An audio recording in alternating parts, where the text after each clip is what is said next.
Soyons clairs, je n'ai jamais eu l'âme d'une entrepreneuse. Je ne me suis jamais sentie comme quelqu'un qui allait entreprendre, construire un business à grande échelle ou bâtir un empire. Du moins, c'est pas une énergie que j'ai ressentie en moi. Mais au fil du temps, j'ai appris que l'entrepreneuriat n'avait pas qu'un seul visage. Merci aux gens qui décomplexent ça d'ailleurs. Et c'est ce dont j'ai envie de te parler aujourd'hui. Je vous souhaite la bienvenue dans cette vidéo et on va rentrer directement dans le vif du sujet. Si je parle de ça aujourd'hui, c'est parce que cette réflexion m'a longtemps travaillé. Jusqu'à fin 2021, donc il y a 4 ans, moi j'ai toujours été salariée. J'ai travaillé dans différentes entreprises, mais toujours sur place, toujours salariée. Et même si parfois j'ai eu des idées de projet, j'ai testé quelques trucs, j'ai jamais vraiment eu l'élan de me lancer seule comme ça dans le grand bain. Je savais pas trop ce que je voulais foutre aussi, pour être honnête. À l'époque, avec mon copain justement, on a tenté plusieurs choses. On a lancé un podcast ensemble, une chaîne YouTube, on a lancé une marque de vêtements où 10 de nos amis ont acheté. C'est comme ça, on avait fait les choses à l'envers. Et donc en fait avec lui j'avais cet élan-là, vraiment de faire les choses. Et c'est plus lui quand même qui avait ce côté je te tire avec moi. Et moi j'ai cet avantage que je me disais vas-y j'essaie, on verra bien. Lui contrairement à moi, faut dire qu'il a toujours eu cette âme d'entrepreneur justement. Il a vraiment cette capacité et cet élan de se lancer sans trop se poser de questions et on verra bien quoi. Là où moi, je pense que sur ma chaîne vous l'aurez compris, j'ai tendance à trop suranalyser, à overthinker comme on dit de nos jours, et finalement me mettre moi-même des bâtons dans les roues, toute seule. Alors que personne m'a rien demandé. Bref, fin 2021, je me suis fait licencier de mon dernier job. Alléluia, c'était une bénédiction. Je comptais de toute manière démissionner 2 mois après. Mais les choses se sont faites que je me suis faite licencier. Le timing était parfait parce qu'on avait déjà décidé que début 2022, on partirait avec nos sacs à dos pour voyager et travailler en ligne. À ce moment-là, mon chéri à côté commençait à générer ses premiers revenus en ligne. C'était encore pas énorme, mais il avait déjà un début de stabilité et il avait compris comment faire son argent en ligne. Moi, en revanche, je suis partie, je n'avais rien. J'ai littéralement pris mes affaires et dit « on verra bien sur le chemin ». Donc, petite parenthèse, oui, je peux avoir ce côté très je suranalyse et je prends trop de temps à réfléchir et à tester un truc et à passer un autre et à sauter d'un truc à l'autre. Mais je peux aussi avoir ce côté de bon, on verra bien. Ce qui est d'un côté une bonne chose aussi parce que ça permet de un peu, voilà, je saute de l'avion et je construis mon parachute en vol. Ne faites jamais ça dans la vraie vie, mais dans ce côté-là, en tout cas, ça peut fonctionner et parfois c'est même un booster. Donc quand je suis partie avec lui, mon état d'esprit c'était on verra bien, je trouverai bien quelque chose sur le chemin. Et finalement c'est vrai que très très vite j'ai trouvé quelque chose, j'ai trouvé, grâce à lui qui était dans plusieurs groupes et tout ça, qui cherchait tel ou tel truc, j'ai eu mon premier job en ligne d'assistante pour un entrepreneur en ligne, donc je faisais un petit peu tout, je touchais à tout, et j'ai pu commencer très rapidement à faire ça, ce qui était très chouette. Et d'ailleurs je trouve que si on sait pas trop dans quoi on veut se lancer, commencer par être assistante en ligne finalement pour quelqu'un, c'est une très très bonne porte d'entrée. Parce que finalement, de mon côté, j'ai touché un petit peu à tout, j'ai appris énormément de choses. J'avais vraiment le nez dans le business de l'entrepreneur avec qui je travaillais, donc en fait, je développais des compétences sans même m'en rendre compte, quoi. J'étais un petit peu un couteau suisse. Donc du coup, voilà, j'ai acquis pas mal de compétences variées, ce qui était plutôt bien. Franchement, il y a plein de domaines dans lesquels j'en avais aucune idée. Mais moi, j'aime bien apprendre un peu sur le tas, parce que je trouve que c'est en faisant, en mettant les mains dans le cambouis qu'on apprend le mieux et qu'on évolue le mieux. C'est pas en attendant, en regardant, en passant des heures à lire un sujet et ne jamais l'appliquer. Ça fonctionne pas comme ça. Et donc pour moi, ça a vraiment été une super opportunité d'apprentissage et de commencer quelque chose et de gagner mes premiers sous en ligne en tant que freelance assistante. Et en fait, au fil du temps, les choses sont enchaînées, j'ai développé d'autres compétences, j'ai commencé à faire du montage, non seulement pour mon chéri, mais aussi pour ce premier client, ce premier entrepreneur. Et ça a débouché vraiment sur ce truc de j'ai commencé à faire quasiment... en fait non, j'ai fait que ça, que du montage vidéo. Et d'ailleurs aujourd'hui je fais ça à plein temps. Pourquoi je voulais revenir sur ça aussi? Parce que souvent on peut écouter des interviews de certains entrepreneurs qui ont bien réussi et tout, et qui te disent voilà, moi à 6 ans je vendais déjà mes cartes Pokémon, ou je revendais mes jouets que je recevais à Noël plus cher que leur prix d'origine, je faisais déjà des bénéfices, bref. Ouais voilà, qui étaient déjà des petits businessmen dans la cour de récré. Moi ce n'était pas mon cas. Mais alors pas du tout. J'étais tout le contraire de ça, qu'on soit d'accord. Moi je me souviens juste qu'à l'âge de 12 ans, j'avais dit à mon papa, un jour je serai comme toi, je serai indépendante. Mais honnêtement, est-ce que je comprenais vraiment ce que j'étais en train de dire? Je suis pas sûre. je suis pas vraiment sûre que je savais de quoi je parlais. Honnêtement, je pense même pas que je savais vraiment ce que ça voulait dire être indépendante. À mon avis, c'était du mimétisme parce que sûrement j'ai dû avoir des discussions avec mon papa, j'ai vu qu'il travaillait, qu'il avait son entreprise et donc voilà. Par mimétisme, bah voilà, moi j'ai envie de faire comme toi quand je serai plus grande. Mais en réalité, longtemps, très très longtemps, j'ai été complètement perdue. Je ne savais pas ce que je voulais faire, je ne savais pas qu'est-ce que je devais faire, je ne savais pas qu'est-ce qu'il fallait que je priorise, c'était une catastrophe. Et en fait, pendant une grosse partie de ma vie, quand j'étais salariée, j'ai eu des grosses périodes de dépression, pas de déprime, mais vraiment de dépression. Et je vous avoue qu'à ce moment-là, entreprendre, c'était le cadet de mes soucis. Donc, vraiment, je n'avais aucune idée de quoi faire.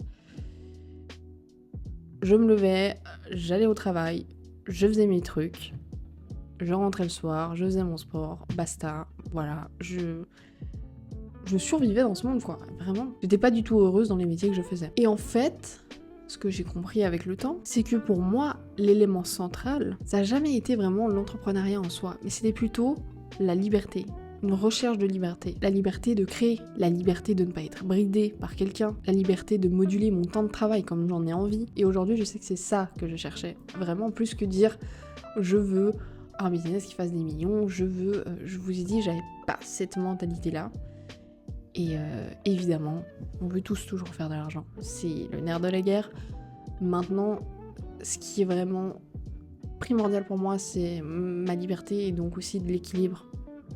Et c'est vraiment ça que je cherchais finalement. Mais je le savais pas. Et je voudrais revenir sur un point, c'est que aujourd'hui c'est très, très difficile pour moi de retourner dans un travail de salarié, disons, enfermé dans une entreprise, dans une boîte on va dire toute la journée, parce que j'ai goûté à cette liberté-là. Mais j'ai pas envie de cracher sur le salariat. Aussi parce que je sais qu'il y a des gens qui ont vraiment besoin de ce cadre-là, on va dire, et que certaines personnes s'épanouissent dans leur métier, s'épanouissent dans leur entreprise, ou trouvent leur équilibre avec le salariat, et tant mieux.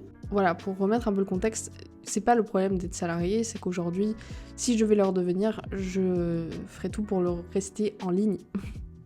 Il y a beaucoup d'entreprises aujourd'hui avec les métiers digitaux qui permettent de travailler en ligne. Bref, même si, comme je vous ai dit, j'ai jamais eu, je crois, cette flamme et cette énergie d'entrepreneuriat, il y a toujours quelque chose qui va pousser à vouloir faire plus, à vouloir pas rester dans ce truc qui me bride.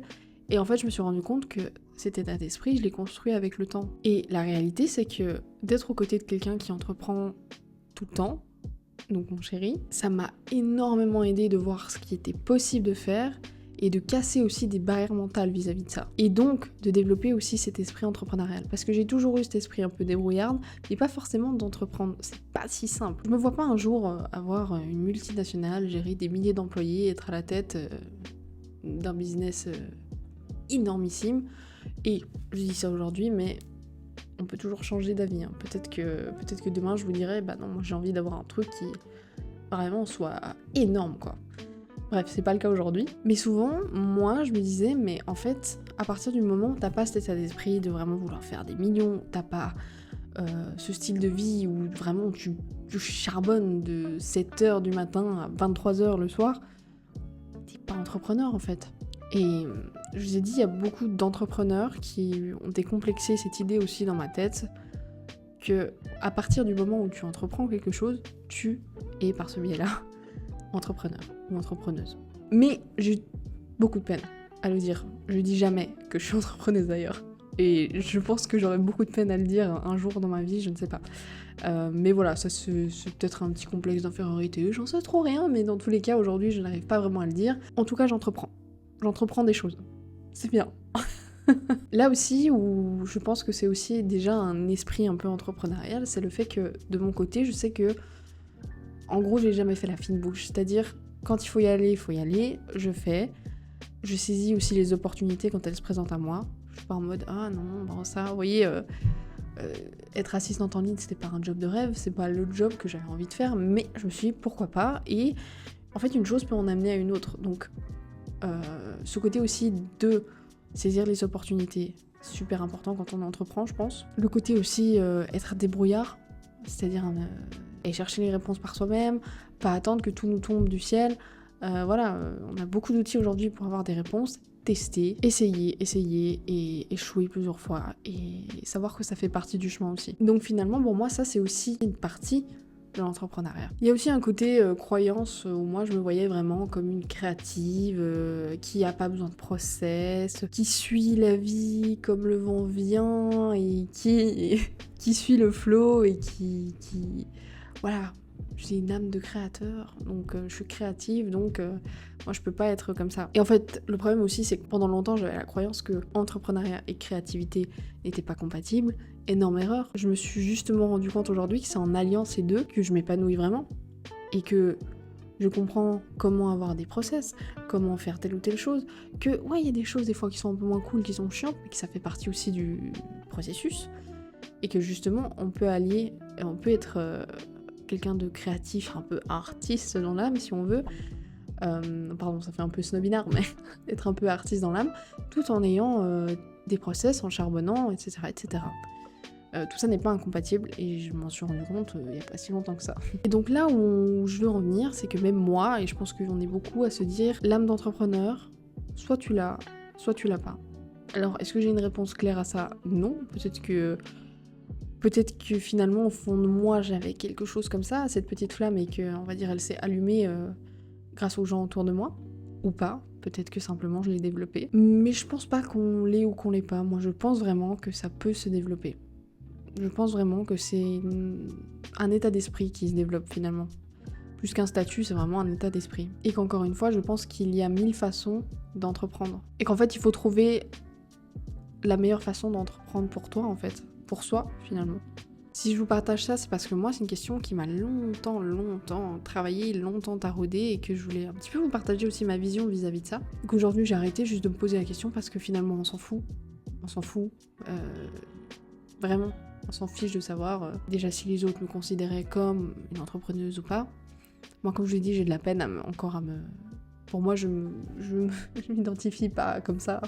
Je m'identifie comme quelqu'un qui entreprend des projets, teste des choses, essaie de les faire avancer, échoue souvent, fait beaucoup d'erreurs, mais qui crée son propre chemin et qui crée des choses qui lui plaisent, qui l'animent et qui puissent aussi aider les autres. J'ai envie de dire que c'est une forme d'entrepreneuriat, et en tout cas c'est une forme d'entrepreneuriat qui me correspond aujourd'hui, parce que ça y est, j'ai fait la paix avec ça. Et vous alors, dites-moi, quelle est votre vision d'entrepreneuriat? Ça m'intéresse, comme toujours, partagez-moi ça en commentaire. Je lis tout, comme toujours, avec grand plaisir. Merci de m'avoir écouté jusqu'au bout, et on se retrouve très vite pour une prochaine vidéo.